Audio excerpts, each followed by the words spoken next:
My darling Leo, I see you. Tonight's reading is for a specific season of life, and I want to name it plainly, because I do not want you wondering, halfway through, whether this actually applies to you. This is for you if your adult children or your wider family have quietly begun asking for considerably more than they once did, and you have found yourself giving it, every time, out of a love that is entirely real and a guilt that has started to feel indistinguishable from that love. Astrology forecast for tonight, my darling. When your adult children or your family need too much from you, and I want to be honest with you before we go any further. This is not a reading about loving them less. It is a reading about finally being able to tell the difference between loving them and disappearing into them, because I do not think those two things have ever actually been the same, however long you have been quietly treating them as though they were. I am Madame Aurora, 35 years studying the stars from my office in Manhattan, and let me tell you the real astrology behind why this particular difficulty belongs to your sign more acutely than almost any other. Your sign naturally governs the 5th house, my darling, the house of children, of what you create, of the part of yourself that continues, visibly, in the world beyond your own single life. That is a genuine, beautiful placement, and it is also, I want to say plainly tonight, a considerable trap for exactly the difficulty you are facing. Because your own ruling planet governs both your own identity and your children's house at once, your sign is uniquely prone to a specific confusion that other signs simply do not share in quite the same way. The line between my child's crisis and my own crisis blurs, for you, more easily than it does for almost anybody else, because astrologically speaking, the same light is meant to be illuminating both. My darling, that light was always meant to illuminate two separate things, not merge them into one. I want to say, before we go any further, that nothing tonight is a criticism of the love that built this pattern in the first place. You gave everything you gave because you genuinely, deeply love the people you gave it to, and I would never ask you to doubt the sincerity of that. What I am asking you to examine is not the love itself, but the shape it has been taking, and whether that particular shape, sustained this long, is actually still serving the people you love, or simply the habit of a devotion that once, correctly, needed to be total, and has not yet been given permission to become something else. Let me show you the card I have chosen for you tonight, because it tells you exactly what the separation I just described actually looks like, held well. The card is the Queen of Cups. A queen seated near the edge of the sea, gazing down at an ornate cup held in both hands. And I want you to notice something about that cup specifically, because it is different from every other cup shown anywhere else in this deck. It has a lid, closed, elaborate, sometimes shaped like a small, spired chapel. Every other figure in this suit, the page, the knight, the king, holds an open cup. Only the queen's is covered. Everybody reads this card the same way, and I do not think the popular reading is wrong. Deep feeling, genuine compassion, intuition, considerable and real. That is exactly what the card means. But look at that closed lid, my darling, because it is the detail almost nobody mentions, and it is the entire reason I chose this card for you specifically tonight. It does not need to spill outward, visibly, constantly, in order to be genuinely real. She can sit at the very edge of an enormous, restless sea, feeling everything the sea itself might stir in her, and still hold her own cup closed, intact, entirely hers, without the sea pouring itself directly into it uninvited. That is the whole of tonight's lesson, my darling. Compassion for your family's turbulence does not require your own cup to stay permanently open, flooding every time somebody nearby is struggling. You are permitted to feel deeply, care completely, and still keep the lid on your own particular vessel, so that what you actually have to offer remains yours to give, deliberately, rather than something that simply gets taken from you the moment anybody nearby starts to overflow. Let me speak to adult children specifically, my darling, because the shape of this is different once they are grown, and I do not think enough readings actually say so plainly. When your children were small, your responsibility for their well-being was genuine, total, and correct. That is what small children require, and your considerable capacity for that kind of devotion is one of your sign's real gifts. My darling, an adult child is a different relationship entirely. Whatever the emotional habits built across decades continue to insist. An adult is, Definitionally, a person capable of managing her own life, including its genuine difficulties, and continuing to treat her as though she were still the small child who needed you to solve everything, is not, whatever it feels like from the inside, still love in its original, correct form. It has quietly become something else, a habit maintained past its natural season, doing for her what she is, in fact capable of doing herself, and in doing so, gently undermining the very capability you spent years actually raising her to have. I want to be careful here because I do not want this heard as coldness. There are genuine emergencies, genuine crises, real moments when an adult child needs her parents' direct, active help, and I am not asking you to withhold yourself from those. I am asking you to notice, honestly, the difference between a genuine emergency and an ongoing pattern, because the two require entirely different responses, and your sign, out of real love, is prone to responding to both with the same total, all-in devotion, regardless of which one you are actually facing. Here is a simple, honest way to tell the two apart, my darling, because in the moment itself, urgency can feel identical, regardless of which one you are facing. A genuine emergency is something your adult child could not reasonably have prevented or managed alone, arriving suddenly, requiring immediate action.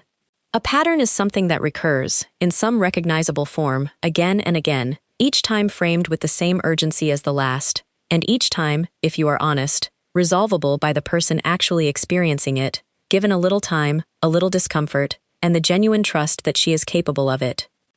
Now let me speak to caregiving more broadly, my darling, because this pattern is rarely confined to one relationship alone. You have very likely become, across your family, the person everybody quietly assumes will manage it, whatever it happens to be. The crisis, the logistics, the emotional weather of the whole group. This role is rarely assigned outright, in a single conversation. It accumulates, slowly, across years, one small instance of you simply handling it at a time, until it has become, without anybody actually deciding it should, the water everyone in your family now assumes will always be there. I want you to notice something important about how that role was built, my darling, because it changes how you are permitted to think about undoing it. It was not built through a single, dramatic imposition placed on you against your will. It was built, largely, through your own genuine, considerable capability, offered freely, over and over, until the offering quietly calcified into an expectation. That means, my darling, the same capability that created the role is also, entirely, still yours to redirect. Nobody handed you an obligation you never agreed to. You built a pattern, generously, and a pattern built can be rebuilt, deliberately, the same way. Now let me speak to guilt, my darling, because it is the actual engine keeping this whole pattern running, and I want to give you something more useful than simply telling you to feel less of it. Guilt, for your sign specifically, is rarely about having done something wrong. It is far more often about the mere possibility of being seen as less than fully devoted, less than the version of yourself who gives everything, unconditionally, to the people she loves. My darling, that is not actual guilt. It is a fear of a particular reputation, and I want you to hear the distinction clearly, because the two require entirely different responses. Genuine guilt, over something you actually did wrong, deserves real reflection, and, where appropriate, real amends. This other feeling, the anxious tightening you get at the mere thought of saying no to a family member, deserves considerably less authority over your actual decisions than you have probably been giving it. Here is the test I want you to use.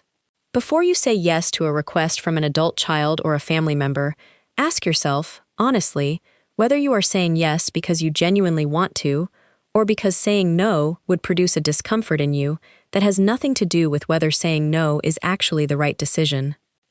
My darling, discomfort at disappointing somebody you love is not proof that disappointing them was wrong. It is simply what disappointing somebody you love generally feels like, for absolutely anyone, and your sign has been treating that ordinary, universal discomfort as though it were a verdict on your own character, rather than simply the unavoidable cost of having limits at all.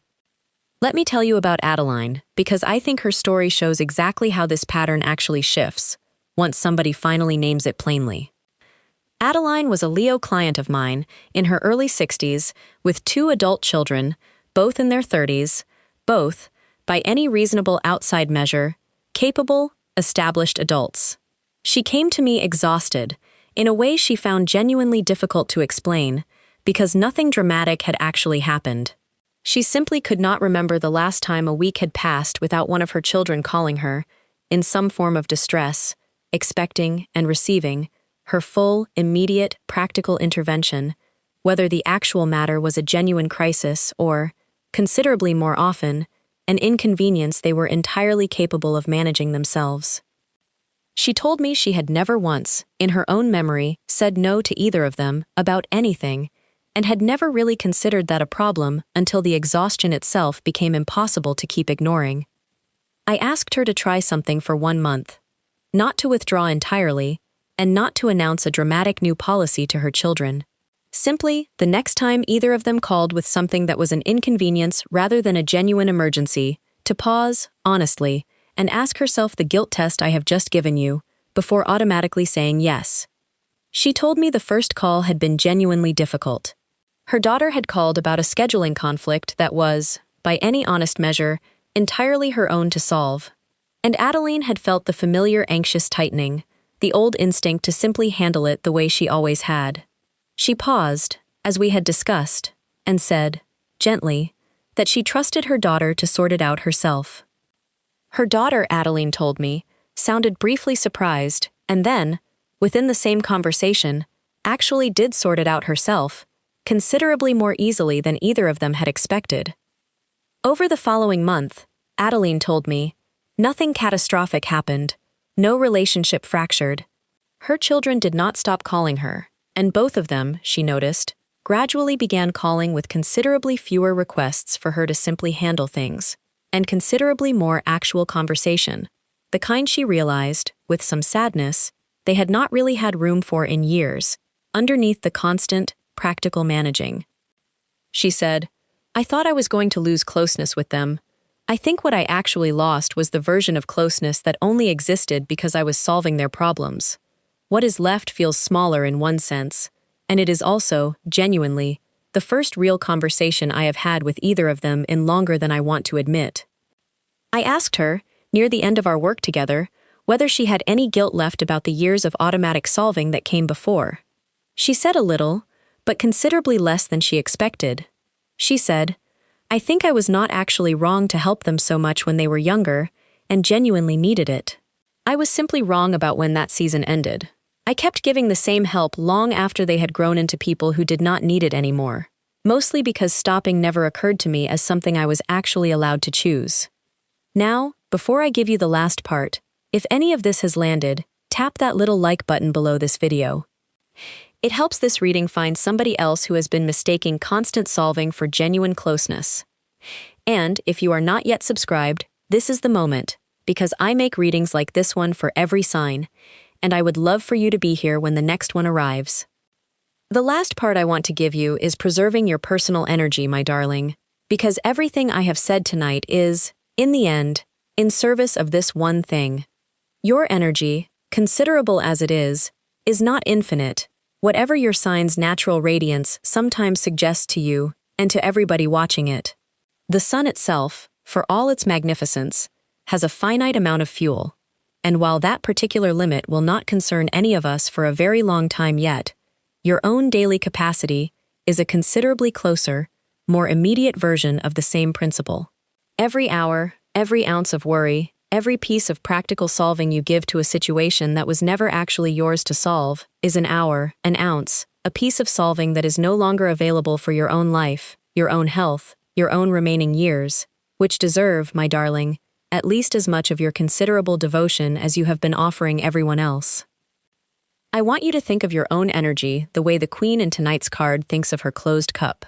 Not infinite, not required to overflow constantly in order to prove its depth. Simply, plainly, finite, valuable, and entirely permitted to be kept, deliberately, closed, for the parts of your own life that need it most. Leave me a comment, my darling, if this reading found you tonight, and tell me, in one word, which of tonight's parts touch something real: adult children, caregiving, guilt, or your own energy. I read every single comment, truly, and a comment section full of women, each naming her own honest word, is a room full of people quietly discovering how common this particular exhaustion actually is, behind how rarely it gets said aloud. Now let me give you the ritual, and I want you to actually do this one, my darling, because your sign processes considerably more honestly on paper than in thought alone. Find 20 minutes, somewhere you will not be interrupted.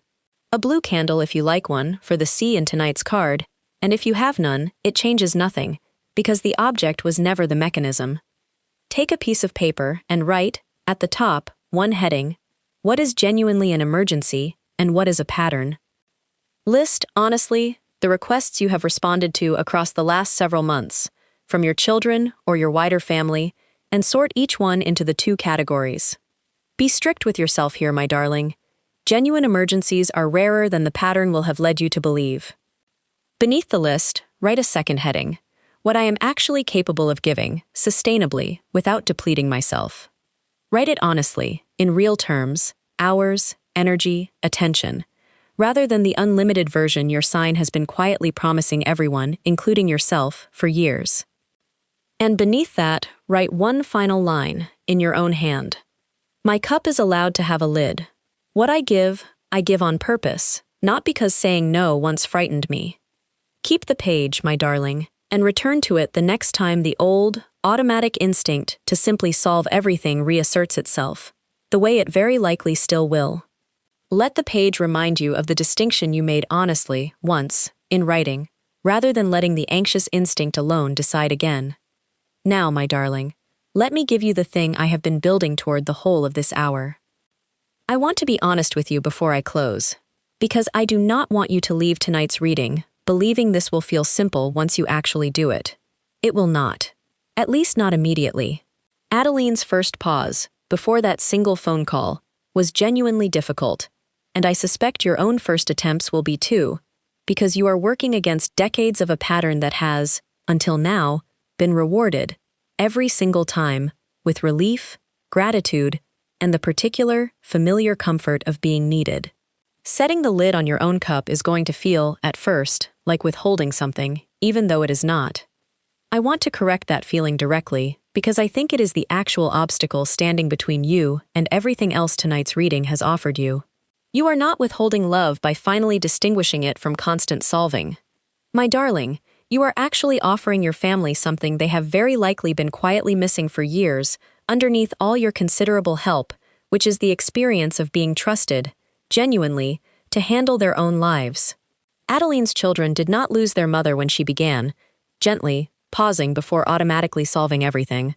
They gained, in her own words, the first real conversations they had shared in years, because the constant solving, however loving in its origin, had been quietly crowding out the actual relationship underneath it. That is the whole of what I want you to carry out of tonight's reading, my darling. The closed lid on the Queen's cup is not coldness. It is what makes the cup, and everything genuinely valuable inside it, still hers to offer, deliberately, rather than something continuously drawn from her by whoever happens to be nearby and struggling. Your children, your family, deserve the version of you who chooses to give, fully present, rather than the version who has simply never learned she was permitted to close the lid at all. My darling, before I let you go, 3 small things. 1. If any part of this reading found you tonight, if you recognized your own decades of constant solving in Adeline's story, or your own anxious tightening in the guilt test I gave you, tap that like button. It helps this reading find somebody else who needs exactly this permission tonight.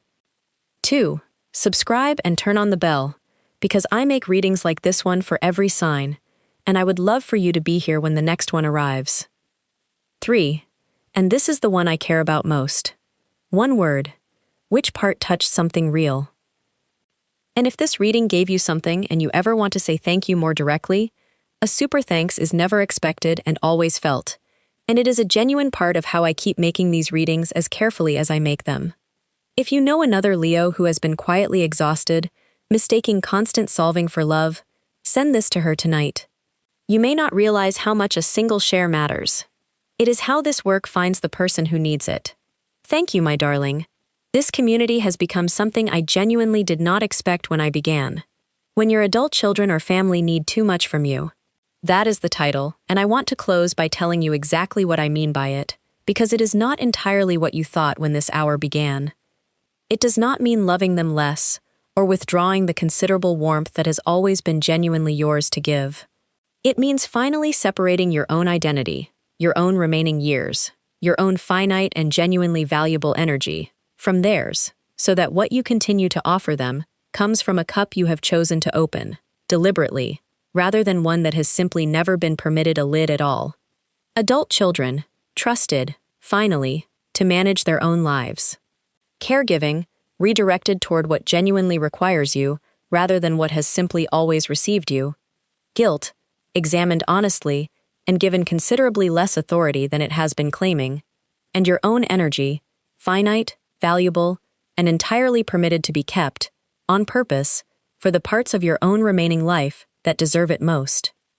You gave them everything you had, my darling, for years, and it built exactly what it needed to build. Let the lid close now. What remains inside is still, entirely, yours. I am Madame Aurora from Manhattan, and I love you, my dear Leo. I will see you in the next reading.